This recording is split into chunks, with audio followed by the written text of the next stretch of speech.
fit in any way to the comprehensive plan or the future planning as it's designated by you?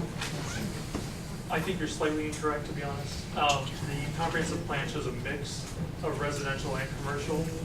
Low density residential, commercial. No, I'm not talking about the height. I'm talking about the use. So I think it's a little more gray with what the comprehensive plan says. A hotel is residential? No, that's not what I'm saying. I'm saying that the comprehensive plan says commercial uses are not out of the question on this site. Yeah, it calls for a mix of uses.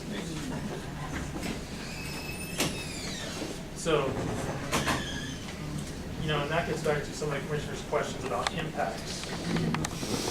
We would look at the impacts of any particular use to see how they mesh with the primarily residential neighborhood.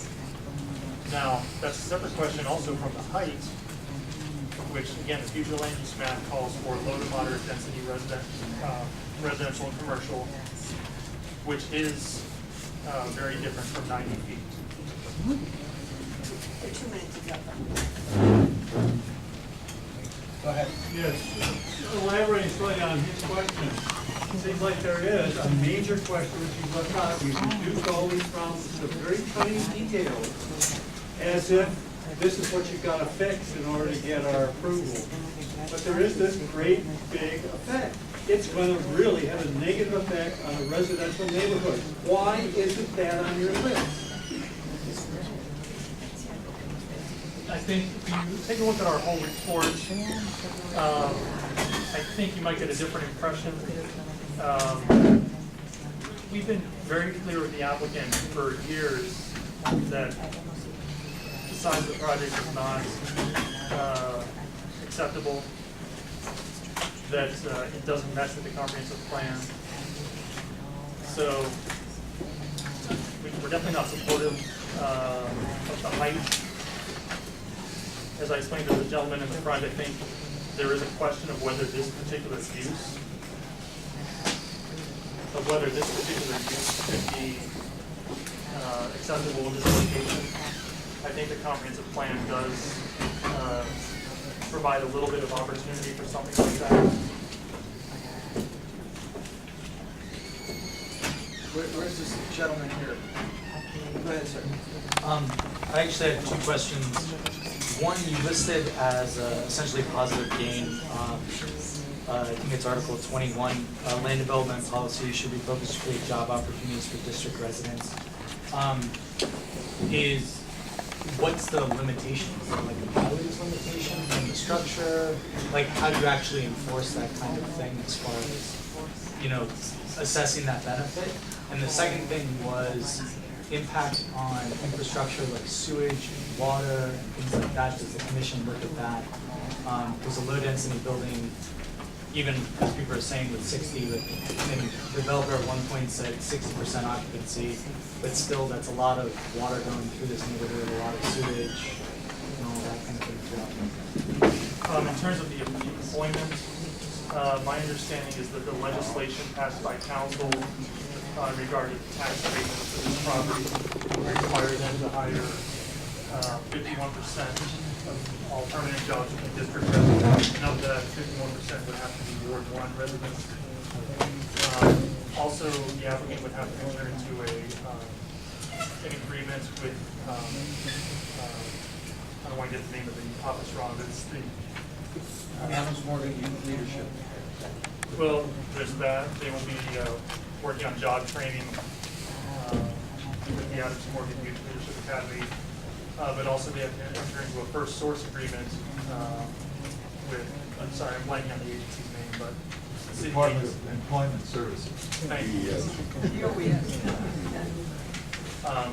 Which is also another agreement that they have to abide by to hire a certain number of local residents. I'm sorry, your second question was? About sewage and things like that. With any application, we do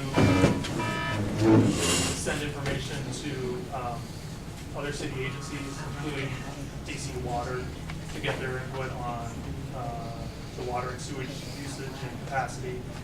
So far, we haven't heard back from them. But if we do, that is something we report to the zoning commission, so they can take that into account. We're only gonna do one round of questions. Let me recognize the lady in the back, and then I'll recognize Mr. Superior, and then I'll go to this, Ms. Van. My question concerns the agreements for employment. My feeling is that we already have a very limited supply of affordable workforce housing in the city and specifically in Ward 1. And my concern is if you hire residents, where are they going to live?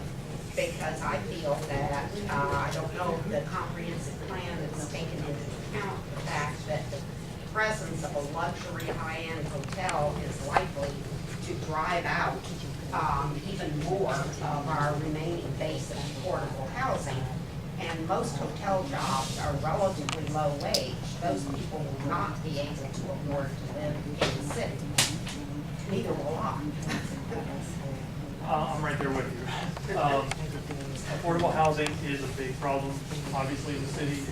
The Oxford plan is trying to do whatever we could to promote affordable housing. We have the inclusionary zoning program, and the new residential developments have to provide a certain percentage of affordable units.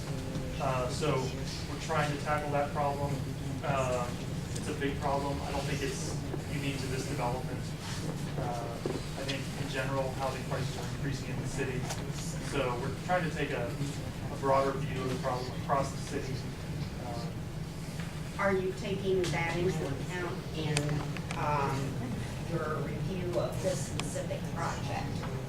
We have not taken into account, where employees would live, but we do feel this site is very transit accessible, accessible for metro and bus. So it does have good access for people coming from different locations.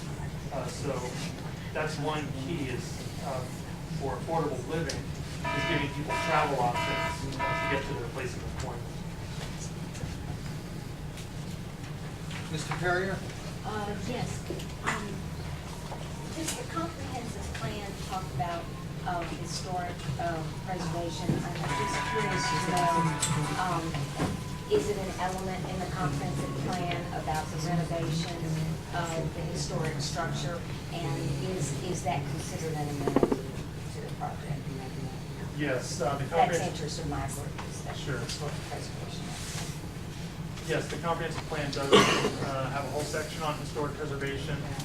And then in the mid-city element that I spoke about earlier, it has a specific policy about preservation of the church, and that preservation of the church is encouraged. So yes, the preservation of the church would be considered an amenity of the planned unit development. Very well. Go ahead. I was under the perhaps mistaken understanding that the recook overlay said that the allowed uses did not include a hotel, and yet I didn't hear that in your analysis of whether or not the commercial aspect of this was within the comprehensive plan or not inconsistent with it. I didn't explain that as part of the comprehensive plan. That's a zoning rule at present, and a property owner can request a change in their zoning. Now, in our report, we do talk about the recook overlay. So I encourage you to read that on our website, planning.dc.gov. And we do say, let me find the exact language.